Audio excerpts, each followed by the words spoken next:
Bismillahirrahmanirrahim. Assalamualaikum warahmatullahi wabarakatuh. Alhamdulillahirabbil alamin. Wassalatu wassalamu ala asyrafil mursalin wa ala alihi ajmain. Alhamdulillah.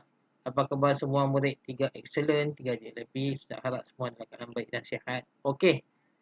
Dalam kita bersua tadi dalam sesi pengajaran dan pembelajaran pendidikan Islam, untuk pada kali ini kita akan sambung pembelajaran kita.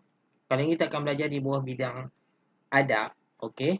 Semua boleh buka buku teks pendidikan Islam muka surat 128. Okey, muka surat 128. Di bawah tajuk ilmu dituntut, adab terpelihara. Okey. Perhati dan baca. Kita sama baca-baca. Dalil nakli, bukti bahawa kita kena dituntut untuk belajar daripada hadis Nabi. An Anas bin Malik radhiyallahu anhu qala Rasulullah sallallahu alaihi wasallam talabul ilmi fariidatun ala kulli muslim. Rawahu Ibnu Majah. Yang bermaksud daripada Anas bin Malik radhiyallahu anhu, Rasulullah sallallahu alaihi wasallam bersabda, menuntut ilmu ialah fardu bagi setiap orang Islam. Hadis riwayat Ibnu Majah. Okey, dalam hadis ini Nabi Muhammad mengatakan bahawa menuntut ilmu ataupun belajar merupakan fardu. Fardu ni bermaksud wajib. Setiap orang wajib. Bagi setiap orang Islam. Maksud setiap orang Islam tu wajib belajar. Siapa yang tak belajar berdosa. Itu maksud hadis. Okey. Kita masuk muka surat 129. Okey, untuk pengetahuan semua, ilmu yang fardu ini, yang wajib kita belajar ini terbahagi kepada dua, iaitu ilmu fardu ain dan yang kedua ilmu fardu kifayah. Ilmu fardu ain maksudnya ilmu yang wajib dikuasai oleh setiap orang Islam. Maksudnya setiap orang Islam wajib belajar ilmu ni, iaitu ilmu fardu ain. Siapa yang tak belajar berdosa. Apa dia contohnya? Solat fardu. Solat fardu ni apa? Solat yang wajib kita buat sehari semalam, yang 5 waktu tu lah. Subuh, Zuhur, Asar, Maghrib, Isyak. Itu wajib kita kena belajar. Sebab apa? Sebab dia salah satu daripada rukun iman. Rukun iman ni apa? Salah satu rukun iman, solat sehari semalam 5 waktu. Jadi kita kena mesti belajar. Sebab apa? Bila kita belajar baru kita dapat tunaikan solat. Bila kita tak belajar, macam mana kita nak solat? Jadi wajib kita belajar. Jadi itu bagi fardu ain. Kita masuk pula ilmu fardu kifayah. Maksudnya ilmu yang wajib dikuasai oleh sebahagian umat Islam. Terbalik pada yang tadi. Kalau fardu ain semua orang Islam wajib belajar, tapi fardu kifayah tak. Sebahagian saja, bukan semua. Contohnya solat jenazah. Solat jenazah ni apa? Solat yang dilakukan bagi orang yang berlakunya kematian. Bagi orang yang meninggal, dia kena solat. Bagi orang yang meninggal, kewajipan dia ada 4. Yang pertama, dia dimandikan, kemudian dikafankan, disolatkan dan dikebumikan. Tu ada 4 tu. Salah satunya ni lah, solat jenazah. Okey. Contoh-contoh lain fardu kifayah ni apa? Contoh kamu belajar sains, belajar matematik. Itu fardu kifayah. Kalau fardu ain ni, dia lebih kepada ilmu agama lah. Okey. Kita masuk pula yang petak warna purple ni, yang warna ungu. Kepentingan fardu ain. Yang pertama, melaksanakan perintah Allah dengan sebaik-baiknya. Maksudnya, apa yang Allah suruh buat, kita kena buat. Jadi, kita laksanalah amalan apa yang suruh buat tu dengan sebaik-baiknya. Yang kedua, membentuk peribadi yang mulia. Jadi apa yang Allah suruh buat itu kita buat, semestinya dia akan membentuk diri kita yang baik, yang terpuji. Kita akan jadilah orang Islam yang taat kepada perintah Allah. Okey, yang ketiga, menegakkan syiar Islam. Syiar ni apa? Lambang Islam. Orang tanya Islam tu apa? Antaranya dalam Islam kita solat, kita puasa. Begitulah. Yang keempat, hidup bahagia dan sejahtera. Bila kita laksanakan apa yang Allah suruh buat, secara automatik hidup kita akan bahagia. Kita tak sehari-harian kita akan hidup dalam keadaan bahagia, tak susah hati, senang, gembira. Okey. Bagi orang yang tak solat, hidup dia takkan gembira, takkan aman-aman. Okey. Kita masuk pula kepentingan ilmu fardu kifayah. Okey, yang pertama, mewujudkan masyarakat yang bekerjasama. Okey, contohnya berlaku kematian. Bila berlaku kematian, jadi ia melibatkan masyarakat, sebab nak uruskan jenazah ni bukan senang. Orang yang meninggal ni kena beritahu kat orang ramai. Itu dia melibatkan kerjasama orang ramai. Okey. Nak solat jenazah ni bukan senang. Bila berlaku kematian ni, dia perlukan Kerjasama ramai orang. Yang kedua, melahirkan tenaga pakar dalam pelbagai bidang. Okey. Pelbagai bidang ni apa? Contohnya, bila seorang tu dia belajar sains. Bila belajar sains ni, bila besar ni, kemungkinan besar dia boleh jadi apa? Doktor, engineer, jurutera, sains, doktor, jurutera, macam-macam lagi. Banyak bidang. Kalau dia pakai matematik, dia boleh jadi seorang peniaga, businessman. Boleh juga jadi pilot, bawa kapal terbang. Postman pun boleh. Bagus. Kalau dia juga boleh jadi cikgu. Cikgu apa? Cikgu matematik, cikgu sains. Macam-macam. Okey. Boleh jadi macam-macam bidang. Ikut minat masing-masing nak jadi apa bila besar nanti. Okey, yang ketiga, meningkatkan ekonomi negara. Bila semua ada kepakaran masing-masing, seorang jadi doktor, seorang jadi peniaga, seorang jadi businessman, jadi ekonomi negara akan stabil, akan meningkat. Dan yang keempat, umat Islam bertambah maju. Jadi umat Islam bertambah maju, bertambah kuat sebab setiap orang Islam dia ada bidang kepakaran masing-masing. Yang ini dia kerja dia cikgu. Yang ini kerja dia pakar sains. Dia pakar sains, pakar biosains. Okey. Yang ini pakar apa? Dia pakar di cipta robot. Hebat sains. Yang ini apa dia? Saya doktor gigi. Yang ini apa? Doktor haiwan. Okey.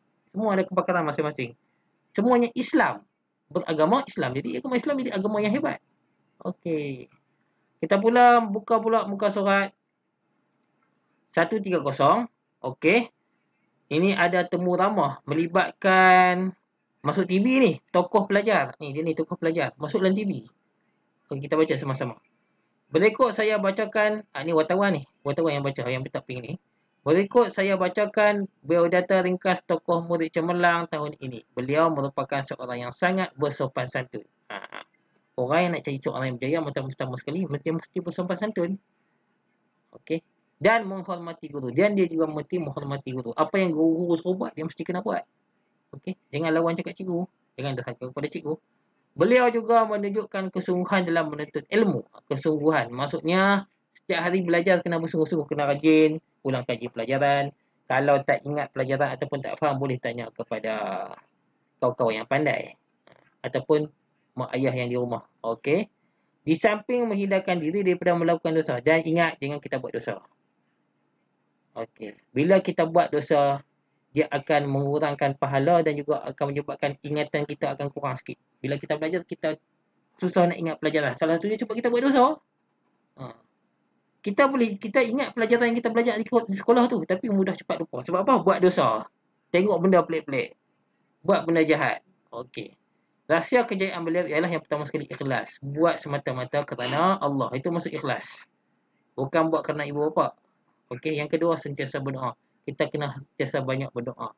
Berdoalah kamu waktu bila yang kamu nak berdoa. Tak boleh bahasa Arab, bahasa Melayu pun tak apa. Sebab Allah faham semua bahasa. Okey, Allah faham. Yang ketiga, sabar. Kena sentiasa sabar. Okey. Yang keempat, menjaga masa. Ada masa kita solat, ada masa kita belajar, ada masa kita main. Ada masa kita untuk berehat, iaitu tidur. Bahagi masa dengan secukupnya di rumah. Tambah pula sekarang ni PKP, kita duduk rumah saja. Kan? Kalau dia duduk rumah, duduk main saja, tak belajar, masalah juga. Kena pandai bahagi masa.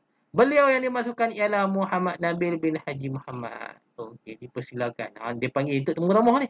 Ni wartawan lain pula temu ramah. Muka surat 131. Okey, kita tengok sama-sama. Tahniah di atas kejayaan mendapat anugerah tokoh murid cemerlang tahun ini. Ni wartawan lah. Petak biru ni wartawan nak terang ni.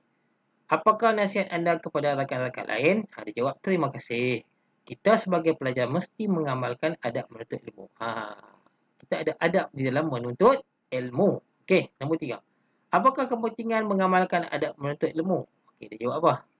Yang pertama sekali, kepentingan mengamalkan adab menuntut ilmu, mudah memahami isi pelajaran. Bila kita mengikut adab dalam menuntut ilmu, bila kita belajar di sekolah, belajar di rumah, kita mudah ingat apa yang guru ajar. Mudah ingat. Okay. Yang kedua, ilmu bertambah berkat. Ilmu yang kita belajar itu, kita akan sentiasa ingat dan akan kita gunakan sampai bila-bila. Itu berkat. Yang ketiga, bermotivasi untuk belajar. Kita akan sentiasa tanamkan minat dalam kita untuk belajar. Kalau aku tak belajar sampai bila-bila pun aku tak pandai, aku kena belajar. Okey. Yang keempat, bersemangat untuk mengamalkan ilmu yang dipelajari. Dia berasa bersemangat. Dia berasa bersemangat. Dia ada semangat untuk belajar. Yang kelima, disayangi guru dan rakan-rakan. Bila kita belajar dengan baik, maksudnya bila kita hormat guru, maka guru akan suka dengan kita. Guru akan suka dengan kita. Sebab apa? Kita hormati guru. Dan juga rakan-rakan. Maksudnya bukan saja guru suka sama kita, kawan-kawan kita pun suka dengan kita. Sebab apa? Kita hormat kepada guru, kita buat benda yang baik. Okey, kita sentiasa belajar, kita rajin. Seterusnya, diangkat darjat di sisi Allah. Bila kita sentiasa buat benda yang baik, maka akan diangkatkan darjat. Maksud Allah akan pandang kita dengan penuh penghormatan. Jadi apa dia tu? Dapat pahala yang besar. Okey. Nombor 5. Boleh kongsikan doa belajar yang selalu diamalkan. Ni dia kata pula. Doa apa yang boleh kita belajar? Doa apakah yang boleh kita gunakan untuk menuntut ilmu? Jadi, murid ini disebut doa belajar. Bismillahirrahmanirrahim. Allahumma ftah alaina hikmataka wansyur alaina min qazaini rahmatika ya arhamar rahimin. Amin. Inilah doa yang kita belajar masa di sekolah sebelum mula kelas. Doa ni lah juga. Jadi kita boleh amal. Okey. Sentiasa. 7. Terima kasih di atas perkongsian. Okey, habis temu ramah ni. Tukar pelajar ini. Okey. Sekian, itu saja pembelajaran kita pada hari ini. Okey. Kita jumpa di next video. Next video Ustaz akan tekankan mengenai modul. Okey, bagaimana kamu nak buat modul yang kamu akan dapat. Modul yang kamu dapat tu. Okey, sekian. Kita jumpa lagi dalam next video. Assalamualaikum warahmatullahi wabarakatuh.